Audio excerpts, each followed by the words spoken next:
What's up, my friends? How you doing today? This is an obscure video.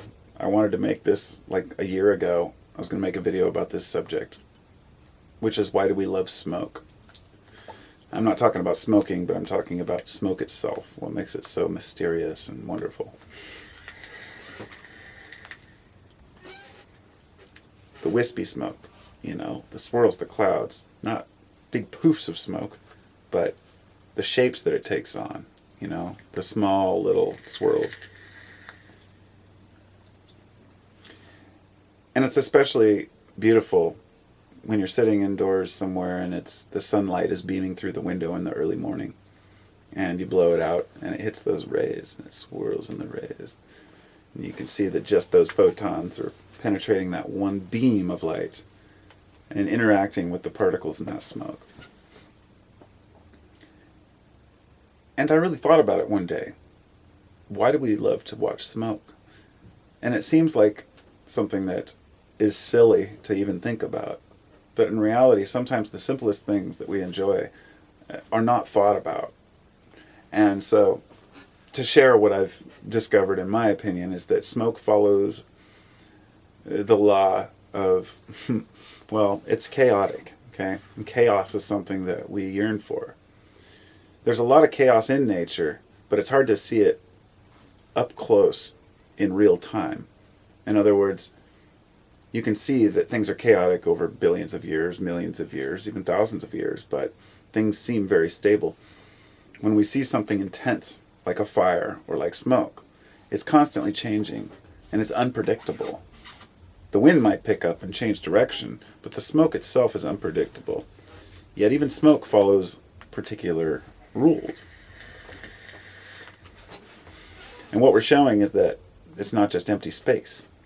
It's an interactive medium.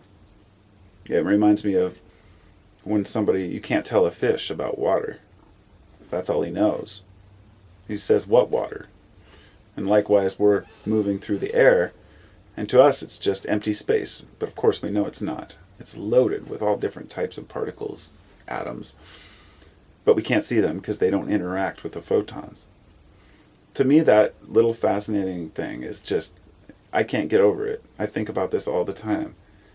How we can look through a crystal clear lake to the bottom, 60 feet down, and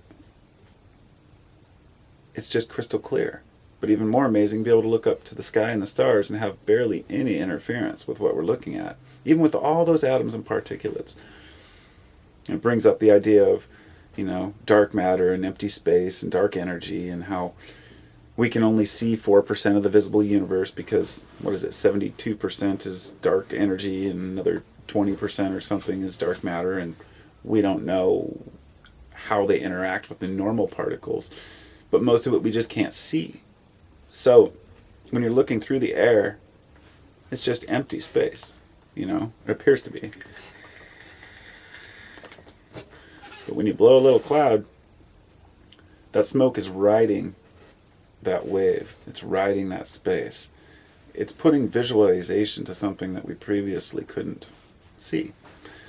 And while I'm thinking about it, it's something that crossed my mind the other day is why concerts are so magnificent to go to compared to just listening to music. It's not just about going to see the band live. It's a few different things.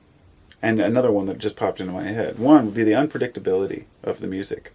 You've heard the song a million times before, but there's a novelty because they may make a mistake. They might play something different. You don't know. But here's the other aspect. When you're listening to music, usually you just hear the music. Those of us who have good stereo systems know that you can feel the music too. Most people have subwoofers these days. I cannot live without bass, sub-bass. So then you feel the music. So let's take our senses. You've got sight, hearing, sound, smell, touch. You can hear the music. You can feel the music. That's touch. You can see the music because you're watching the band play. And sometimes if you're on certain substances, you can see it anyway.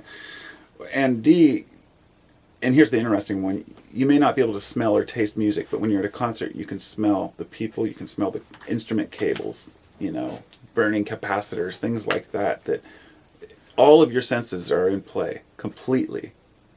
And that makes the experience just so much more magnificent.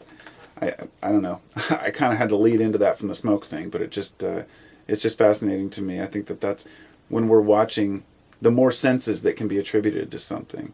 And perhaps that's why smoke in the air is such a fascinating thing, is because it's giving substance to something that's regularly invisible to us. Just some thoughts.